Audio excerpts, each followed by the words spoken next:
Hello, ഇന്ന് ശിവരാത്രി ആയതുകൊണ്ട് ഞങ്ങൾ അമ്പലത്തിൽ പോകാനായിട്ട് റെഡി ആയിട്ടിരിക്കുകയാണ്. അപ്പം റെഡി ആയിട്ട് രജിസ്റ്ററിലൊക്കെ ഒപ്പൊക്കെ ഇട്ടിട്ട് ഞങ്ങൾ പോയിട്ടുണ്ടായിരുന്നു. അപ്പം എന്താ ഈ അമ്പലത്തിൽ പാട്ടൊക്കെ ഇട്ട് നന്നായിട്ട് നല്ല ഭംഗിയായിട്ട് എല്ലായിടവും ഒരുക്കിയൊക്കെ വെച്ചിട്ടുണ്ടായിരുന്നു. പക്ഷേ ഈ അമ്പലത്തിൽ ഞങ്ങൾ കയറിയത് ഞങ്ങൾ എന്നും പോകുന്ന അമ്പലത്തിലാണ് പോയത്. അവിടെയും നന്നായിട്ട് ദൈവങ്ങളെയൊക്കെ നല്ല ഭംഗിയായിട്ട് ഒരുക്കി വെച്ചിട്ടുണ്ടായിരുന്നു. ഇന്ന് ഈ ദൈവങ്ങളെയൊക്കെ കാണാൻ നല്ലൊരു പ്രത്യേക ഭംഗിയായിരുന്നു എന്നത്തെയും കാട്ടി. അത് കഴിഞ്ഞിട്ട് ഞങ്ങൾ ചന്ദനമൊക്കെ ഇട്ടിട്ടുണ്ടായിരുന്നു. നിൽക്കും ഇന്ന് നല്ലോണം തന്നെയാണ് കേട്ടോ ചന്ദനം ഇട്ടത്.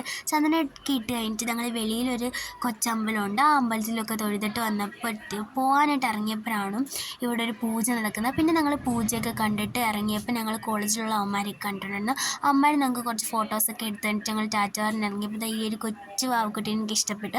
അതിനും ടാറ്റയൊക്കെ കൊടുത്തിട്ട് വന്നപ്പോൾ എന്താണ്ട് നമ്മൾ പൂന്തോട്ടത്തിലെ പൂവൊക്കെ പിച്ചിക്കൊണ്ടിരിക്കുവാണോ. ഈ അമ്മാമ്മ ഞങ്ങൾക്ക് ഫോട്ടോ എടുക്കാനൊക്കെ നിന്ന് തന്നിട്ടുണ്ടായിരുന്നു. ഞങ്ങൾ ഫോട്ടോ ഒക്കെ എടുത്ത് അതിന് പോകാൻ നേരത്ത് ബൈ ഒക്കെ പറഞ്ഞിട്ടുണ്ടായിരുന്നു. പിന്നെ ഞങ്ങൾക്ക് കടയിൽ കയറാനാണ്. കടയിലൊക്കെ കയറി. അപ്പോൾ അത്രയുള്ളൂ. ബൈ.